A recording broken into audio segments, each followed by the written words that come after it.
नमस्कार. WH news digital मध्ये तुमचे स्वागत आहे. मी शीतल खवसे. आजच्या बातमीचे प्रायोजक आहे यश इलेक्ट्रॉनिक्स अँड फर्निचर्स, वाडी, नागपूर. आम्ही असतो बातम्यांच्या पुढे, बातम्यांच्या मागे. बातम्या लपवत नाही, दाखवितो. मग ते राजकारण असो किंवा सामाजिक, भ्रष्टाचार असो की अन्याय अत्याचार, आम्ही निर्भयपणे बातम्यांना देतो महत्व. तुम्ही सुद्धा महत्व द्या व आमच्या चॅनलला सबस्क्राईब करा. जाहिरात देऊन आम्हाला आर्थिक मदत करा. ऐकूया आजची पत्रकार परिषद. रिपब्लिकन पार्टी ऑफ इंडियाची भूमिका काय या निवडणुकीत असली पाहिजे या संदर्भामध्ये रिपब्लिकन पार्टी ऑफ इंडियाचे राष्ट्रीय संघटन मंत्री सन्माननीय प्रांतर भूपेजी फुलकर या ठिकाणी आपली भूमिका मांडतीलच. आजच्या या पत्रकार परिषदेला नागपूर शहराचे अध्यक्ष विनोद फुलकर, विनोद धूल नागपूर शहराचे अध्यक्ष आहे. विदर्भाचे संघटन मंत्री डॉक्टर मोहम्मद मेश्राम, दुसरे विदर्भाचे सचिव सतीश तांबे आहेत. एक भूमिका आजच्या पत्रकार परिषदेला फुलकर साहेब सांगतीलच, पण आम्ही सुरुवातीचा मित्र पक्ष म्हणून ज्यावेळेस शिवशक्ती भीमशक्ती ज्यावेळेस आम्ही नारा दिला आणि यांच्याशी युती केली, त्यावेळेस एक प्रश्न आमच्या पुढे असा होता की नेमकं जायचं कोणासोबत. जेव्हा शिवसेना सोबत जायचे की भाजप सोबत जायचं, तेव्हा महाराष्ट्रातील आणि काही राज्यातील पक्षांच्या कार्यकर्त्यांच्या साहेबांनी भेटीगाठी घेतल्या आणि भेटी झाल्या. त्यावेळेस असं निदर्शनात त्या चर्चेमध्ये चर्चा झाली की भाजप राष्ट्रीय पक्ष आहे आणि शिवसेना हा प्रादेशिक पक्ष आहे, म्हणून आपण भाजप सोबत केलं पाहिजे असा त्या सगळ्या महाराष्ट्राच्या बैठकीमध्ये सूर निघाला आणि आम्ही मैत्री केली शिवसेनेसोबत. शिवसेनेला सोडून आम्ही भाजप सोबत गेलो. सांगायचं एवढंच की मागच्या निवडणुकीत शेवटी आम्ही रिपब्लिकन पक्षाच्या कार्यकर्त्यावर कुठली अपेक्षा आम्ही ठेवत नाही. रिपब्लिकन पक्ष सतीचं वाहन आहे. ज्याला पैसा नाही, पाणी नाही, संपत्ती, वैभव नाही, तरी हा कार्यकर्ता तन्मन धनातून काम करतो. तरी एक मित्र पक्ष म्हणून तुम्ही बाकीच्या मित्र पक्षांना तुम्ही काय द्याल आणि आम्ही तुमचे पहिले मित्र पक्ष आहोत. जी प्रतिकूल परिस्थिती होती, ज्या समाजाच्या शिव्या आम्हाला खावा लागल्या, वस्त्यांमध्ये जाऊन आम्हाला जे काही आम्हाला सहन करावं लागलं, अशा परिस्थितीमध्ये Republican party of India Athawale साहेबांच्या नेतृत्वात आम्ही भाजपला साथ दिली. आणि अशा परिस्थितीमध्ये तुम्ही आम्हाला रिपब्लिकन पक्षाच्या, त्यांनी मागच्या वेळेस, मी त्याचा साक्षीदार आहे की आम्ही ठरलं होतं की भूपेश फुलकर साहेबांना विधान परिषदेवर जायचं आणि आम्हाला बोलवून घेतलं. आम्ही त्यावेळेस मुख्यमंत्री देवेंद्र फडणवीस होते आणि आम्ही गेलो त्यांच्या बंगल्यावर आणि फुलकर साहेबांच्या खांद्यावर हात ठेवलं की फुलकर साहेब, तुम्ही विदर्भातले नेते आहे, निश्चितपणे मी तुम्हाला शब्द देतो की तुम्हाला 6 महिन्यामध्ये आम्ही विधान परिषदेवर पाठवू. त्याच्या साक्षीदार मी आहे मित्र. आज अनेक गोष्टींना उलगडा केला पाहिजे. या आत्ताच्या या वाटाघाटीमध्ये मी स्वतः होतो सागर बंगल्यावर आणि सांगितलं की साहेब, तुम्ही 12-13ची मागणी केली, आपण ते तेवढं देऊ शकत नाही. 5 जागा आम्ही फायनल केल्या आणि 5 जागामध्ये आमच्या ज्या जागा होत्या, गुन्हा कॉन्टामेंटल, तुमचं चेंबूर होती, तुमचं उमरखेड होतं, तुमचं आपल्या यांची सोलापूरची होती. म्हणजे 5 जागा देवेंद्रजी म्हणाले निघताना की आम्ही तुम्ही एवढ्या जागा देऊ शकत नाही, 5 जागा आम्ही तुम्हाला फायनल देतो. आणि म्हणून आता 2 जागा दिल्या आणि तेही कॅन्डिडेट त्यांचे आहेत. म्हणून आम्ही सगळे विदर्भातले कार्यकर्ते, पदाधिकारी, आम्ही भूपेश फुलकर साहेबांवर विश्वास टाकला आणि सांगितलं की साहेब, आपण एक भूमिका एका पत्रकार परिषदेतून आपली भूमिका जाऊ द्या. आजच्या या पत्रकार परिषदेला ते निवेदन करतील आणि सगळ्या मान्यवर या ठिकाणी उपस्थित आहेत. या ठिकाणी आमचे विचारवंत दलित साहित्यिक आणि विचारवंत आवर्जूनपणे ते उपस्थित आहेत दादाखात धनविषयी. तर मी फुंडकर साहेबांना विनंती करतो की आपण निवेदन करावं. Republican party of India Athawale या पक्षाची युती गेल्या 10 वर्षापासून भाजपासोबत आहे. जेव्हा ही युती झाली त्या युतीच्या अगोदर आपण एक करार भाजपाशी केला होता आणि त्या करारानुसार भाजपाची वाटचाल असावी आणि रिपब्लिकन पक्षाला सत्तेमध्ये वाटा किंवा विधान परिषदेमध्ये जागा किंवा महामंडळामध्ये स्थान दिलं पाहिजे या भूमिकेतून जो करार आपण केला होता. त्या करारावर भाजपाचे प्रदेशाध्यक्ष म्हणून त्यावेळेचे देवेंद्रजी फडणवीस यांची सही होती आणि रिपब्लिकन पक्षाचा प्रदेशाध्यक्ष म्हणून माझी सही होती. त्या कराराची अजिबात अंमलबजावणी झाली. दुसरं असं झालं की या लोकसभेच्या निवडणुकीमध्ये आणि आता आगामी जे होणाऱ्या विधानसभा निवडणुकीमध्ये रिपब्लिकन पक्षाला पूर्णपणे इग्नोर करण्यात आले.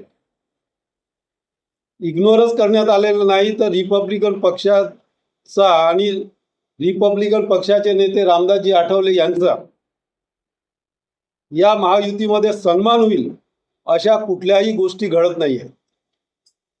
आठवलेंना इग्नोर केलेला आहे. तुमच्या माहितीमध्ये साठी सांगतो की 2014च्या अगोदर जेव्हा आमची युती झाली तेव्हा हे कुठलेही पक्ष नव्हते. भारतीय जनता पक्ष होता, मेटेचा पक्ष होता, मराठा संग्राम, जानकरांचा पक्ष होता रासपा आणि रिपब्लिकन पार्टी ऑफ इंडिया आठवलेजीच्या नेतृत्वाखाली जो होता तो पक्ष होता. याशिवाय नव्हता. तरी त्यावेळेस सत्तेत आली होती महायुती नव्हती त्यावेळेस, पण भाजपा सत्तेत आली होती. त्यानंतर आता जे 2019 पासून ज्या पद्धतीनं रिपब्लिकन पक्षाच्या संदर्भामध्ये भाजपाची जी नीती ठरत आहे त्यावरून असं वाटते आहे की भाजपा रिपब्लिकन पक्षाचा सन्मान तर करत नाहीच आहे, परंतु रिपब्लिकन पक्षाला अशा पद्धतीने इग्नोर करत आहे की जणू पुढील काही कालावधीमध्ये किंवा काही काळात रिपब्लिकन पक्ष संपवण्याचा हा प्रयत्न आहे की काय, अशी चिंता रिपब्लिकन पक्षाचे कार्यकर्ते आणि पदाधिकाऱ्यांना आलेली आहे. मागील निवडणुकीमध्ये लोकसभेची एक जागा शिर्डीची रिपब्लिकन पक्षाला मिळावी यासाठी आपण आटोकाट प्रयत्न केले. आठवले साहेबांची इच्छा होती की शिर्डीमधून एकतर मी लढावं किंवा सोलापूरमधून मी एकतर लढावं. सोलापूरची जागा बीजेपी हारली, शिर्डीची जागा बीजेपी हारली, परंतु रिपब्लिकन पक्षाला मात्र त्या ठिकाणी अजिबात प्रतिनिधित्व दिलं नाही. यापूर्वीच्या कालखंडामध्ये जेव्हा काँग्रेसची आमची युती होती त्यावेळेस आम्ही शिर्डीची जागा मागितली होती. शिर्डीची जागा काँग्रेसने दिली होती, परंतु त्या ठिकाणी जे विखे पाटील होते, राधाकृष्ण विखे पाटील यांचे वडील, यांनी उघडपणे आठवले साहेबांचा विरोध केला आणि आठवले साहेबांची ती जागा पडली. काँग्रेसने आपली जागा पाडली या एका मुद्द्यावर आठवले साहेबांची भावना इतकी तीव्र झाली होती त्यावेळेस की त्या मुद्द्यावर आपण त्यावेळेची युपीए, समजा त्यावेळेस युपीए होतं, काँग्रेसशी आपण युती तोडली आणि नंतर काही वर्ष आपण इंडिपेंडंट राहिलो, रिडोलस तयार केलं आणि त्यानंतर आपण भारतीय जनता पक्षाची युती केली. यावेळेस सुद्धा जेव्हा शिर्डीची जागा आपण मागितली त्यावेळेस राधाकृष्ण विखे पाटील म्हणजे त्यांचाच मुलगा जे आज भारतीय जनता पक्षात आहेत, त्यांनी सरळ आठवले साहेबांचा उघड विरोध केला. दिल्लीपर्यंत त्यांनी विरोध केला. फडणवीस साहेबांकडे त्यांनी विरोध केला आणि आठवलेंना शिर्डीची जागा मिळूच नये यासाठी त्यांनी प्रयत्न केला आणि त्याप्रमाणे जागा मिळाली. या ठिकाणी मला असं सांगायचं आहे की या सगळ्या गोष्टीचा उद्रेक संपूर्ण महाराष्ट्रामध्ये झालेला आहे. पुण्याचे आमचे उपमहापौर होते डॉक्टर सिद्धार्थ धेंडे, त्यांनी पक्षाचा राजीनामा दिला. पुण्याच्या पिंपरी चिंचवडच्या आमच्या महिला आघाडीच्या महासचिव होत्या महाराष्ट्राच्या सूर्यकांता चंद्रकांता सोनकांबळे यांनी सुद्धा राजीनामा दिला. विदर्भातील जिल्हा अध्यक्षांचे मला फोन आले, आम्ही राजीनामा देणार आहोत म्हणून. चंद्रपूरवरून एका मोठ्या नेत्याचा आपल्याला मेसेज आला की मी आता पक्ष सोडतो आहे. अशा परिस्थितीमध्ये मी त्यांना सांगितलं की राजीनामा हे सोल्युशन नाही. आपण या संदर्भामध्ये विचार केला पाहिजे. आपण जर भूमिका घेत असू तर ती भूमिका आपण आठवले साहेबांच्या कानावर टाकली पाहिजे. त्यांना मागितलं पाहिजे की आम्ही आपली भूमिका विदर्भामध्ये अशा पद्धतीने घेत आहोत. पत्रकामध्ये सविस्तर नमूद केलेलंच आहे. पण एक गोष्ट आम्हाला या ठिकाणी नमूद करावीशी वाटते की तुम्ही लोकसभेत आम्हाला जागा दिल्या नाहीत, विधानसभेत आम्हाला जागा दिल्या नाहीत. 32, 33, 34 महामंडळ तुम्ही जाहीर केली, त्याचे अध्यक्ष जाहीर केले, त्याचे सभासद नियुक्त केले, संचालक नियुक्त केले. तिथे रिपब्लिकन पक्षाला विचारलं नाही. अनेक ज्या स्थानिक ज्या समित्या आहेत त्यामध्ये सुद्धा रिपब्लिकन पक्षाला अजिबात स्थान नाही. जिल्ह्याच्या नियोजन समितीमध्ये रिपब्लिकन पक्षाला स्थान नाही. तर हा सगळा प्रकार झाला. आणि मध्यंतरी उमेदवारांनी जे अर्ज भरायला आले होते संविधान चौकामध्ये, त्या ठिकाणी ज्या गरज नसताना चुकीच्या घोषणाबाजी झाली, त्याबद्दल साधा त्या उमेदवारांनी दिलगिरी सुद्धा व्यक्त केली नाही. याचा परिणाम विदर्भातील आणि महाराष्ट्रातील जनतेवर, आंबेडकरी समाजावर आणि रिपब्लिकन जनतेवर झालेला आहे. आणि त्यामुळे आमच्यावर अंतर्गत दबाव आहे की हे तुम्ही किती दिवस खपवून घेणार. आणि त्या दृष्टीनं विदर्भातील कार्यकर्त्यांची रोखठोक भूमिका आहे आता सध्या तरी, की आम्ही आठवले साहेबासोबत आहोत, रिपब्लिकन पक्षासोबत आहोत, परंतु या विधानसभेच्या निवडणुकीमध्ये आम्ही भारतीय जनता पक्षासोबत राहणार नाही. ही परिस्थिती जेव्हा निर्माण झाली तेव्हा मी आठवले साहेबांशी फोनवर तर बोललोच, परंतु मी एक पत्रसुद्धा पाठवलं त्यांना की तुम्ही आता सूचना दिलेल्या आहेत की बा ठीक आहे, आपल्याला काही जागा सुटल्या नाहीत, आपला सन्मान झाला नाही, आपलं हे झालं नाही, तरी पण युतीचा धर्म पाळावा आणि कार्यकर्त्यांनी कामाला लागावं अशा सूचना जरूर दिल्या आठवले साहेबांना. परंतु आम्ही आठवले साहेबांना सांगितलं की तुम्ही आता सक्ती करू नका कोणा. आठवले साहेबांनी सूचना दिल्या, तुमच्या सूचना ठीक आहे, परंतु तुम्ही सक्ती करू नका. कार्यकर्त्यांना त्यांचा निर्णय घेऊ द्या त्यांच्या सत्सद्विवेक बुद्धीवर. ज्यांना महायुतीचा प्रचार करायचा असेल किंवा BJPचा प्रचार करायचा असेल त्यांनी करू द्या. ज्यांना BJPचा प्रचार करायचा नसेल त्यांना तुम्ही सक्ती करू नका. मी स्वतः BJPचा प्रचार यावेळेस करणार नाही. म्हणजे माझी स्वतःची भूमिका आहे की मी स्वतः BJPचा प्रचार यावेळेस करणार नाही. आणि त्या दृष्टीनं आम्ही आठवले साहेबांना कळवलेलं आहे. आम्हाला अपेक्षा आहे की आठवले साहेबांनी याची त्वरित दखल घेतली पाहिजे आणि त्या दृष्टीनं आम्हाला मार्गदर्शन केलं पाहिजे. जर युतीचा धर्म ते पाळत नसतील तर आम्ही कार्यकर्त्यांनी तो युती पाळावी असं कुणावरच सक्ती करणार नाहीत. या दृष्टीनं आम्ही आठवले साहेबांना हे लिहिलेलं आहे. कलिनाच्या जागेबद्दल एक मला या ठिकाणी हे मी नमूद केलेलं आहे. आम्ही कलिनाची जागा मागितलीच नव्हती. आम्ही 20 जागांची सुरुवातीला यादी दिली, त्यामध्ये कलिना नव्हतं. त्यानंतर आम्ही 12 जागांची यादी दिली, त्यामध्ये कलिना नव्हतं. त्यानंतर आठवले साहेबांनी 7 जागांची यादी दिली, म्हणजे जशी त्यामध्येही कलिना नव्हतंच. आम्ही ज्या जागा दिल्या त्या जागेमध्ये सुरुवातीच्या 20 जागेमध्ये विदर्भातल्या दोन्ही डिव्हिजनमधल्या 4 जागा होत्या. त्यामध्ये उत्तर नागपूरची जागा आम्ही मागितली होती, त्यामध्ये उमरखेडची जागा आम्ही मागितली होती, त्यामध्ये वाशिमची जागा आम्ही मागितली होती आणि चंद्रपूरची जागा आम्ही मागितली. एक जागेची अपेक्षा होती मला जर द्यायचं असेल जिथे आपला कार्यकर्ता उभा राहू शकतो किंवा जिथे आमच्याजवळ सक्षम उमेदवार होता तिथली एक जागा जरी दिली असती तरी आमचा सन्मान केला असं चित्र निर्माण झालं होतं. पण विदर्भात एकही जागा दिली नाही, मुंबईत एकही जागा दिली नाही आणि कलिना ही जागा दिली.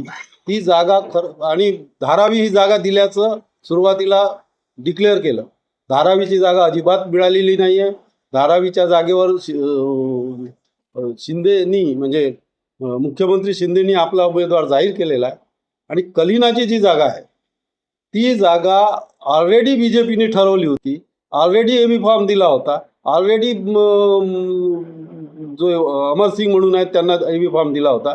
अमरसिंग हे हार्डकोअर RSSचे आहे. मीडियामध्ये त्यांचा RSSच्या त्या युनिफॉर्ममधले फोटो व्हायरल झालेले आहेत आणि एबी फॉर्मवर ते BJPच्या उभे आहेत. ती कशी काय म्हणजे हा खेळच आहे. रिपब्लिकन पक्षाशी हा खेळच आहे ना. मागे राम सातपुतेची अशीच जागा डिक्लेअर केली होती की ही रिपब्लिकन पक्षाची आहे.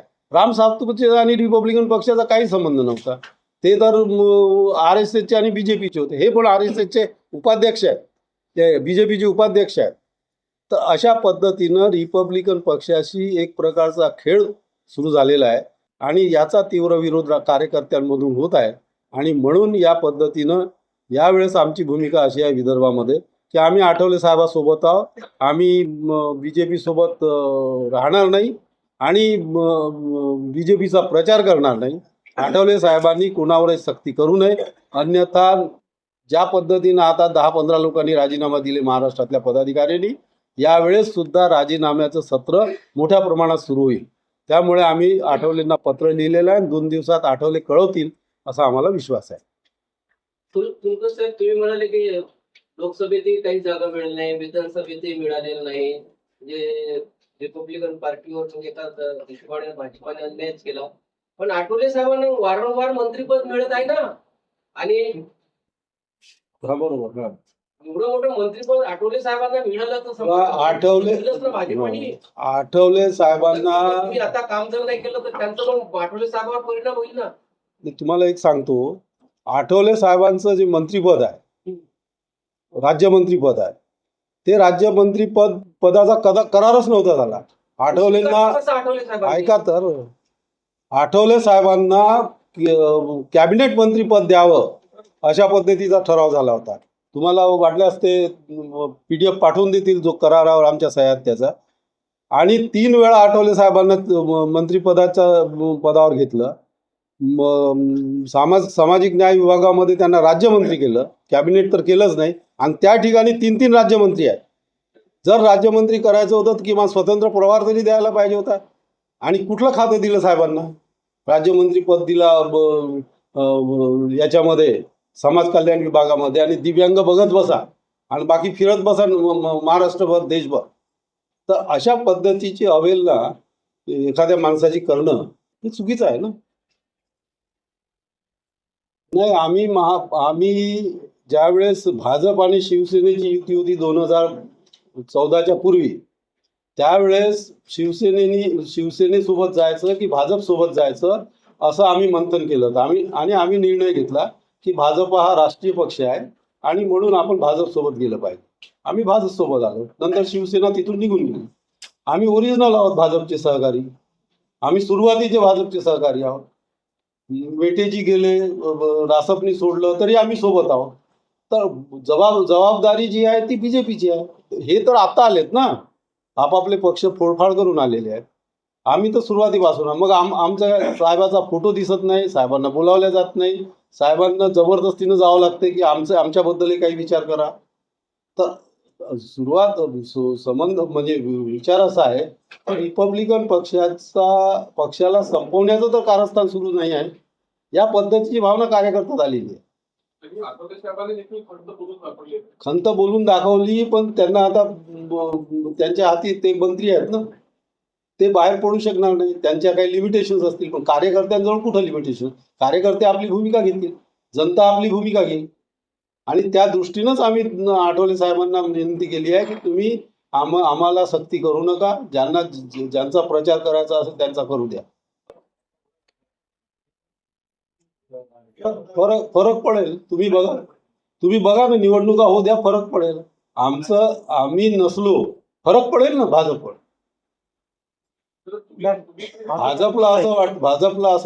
भाजपला जर असं वाटत असेल की RPI सोबत असले का नसले का काय फरक पडणार नाही. किमान मला तरी असं वाटते की या थिंकिंगमुळेच ते इग्नोर करण्याचा प्रयत्न करत आहेत. समर्थनाचा विषय नाही आहे. आता प्रचार करायचा नाही, समर्थनाबद्दल आम्ही घेऊन म्हणजे योग्य वेळी विचार करून द्या.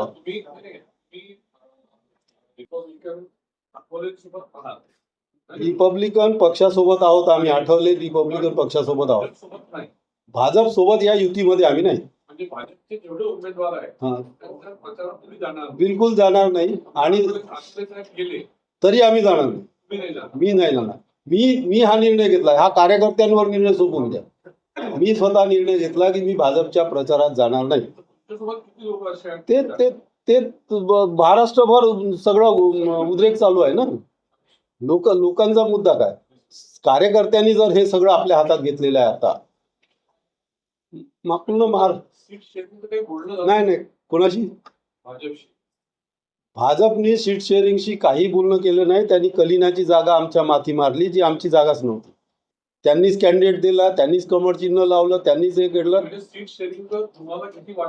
नाही काय झालं नाही. त्यांनी शेवटच्या दिवशी एक आश्वासन दिलं की आम्ही तुम्हाला सत्तेवर आलो तर महामंडळात घेऊ, सत्तेवर आलो तर तुम्हाला विधान परिषदेत घेऊ, सत्तेवर आलं तर तुम्हाला सत्तेमध्ये वाटा देऊ.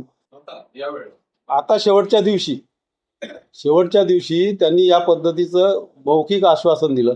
जिथं लिखित करार झाला त्याला जर त्यांनी किंमत दिली नाही तर या मौखिक आश्वासनाला काय किंमत आहे.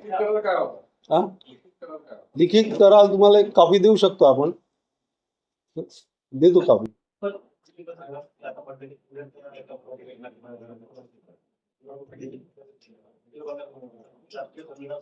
हो,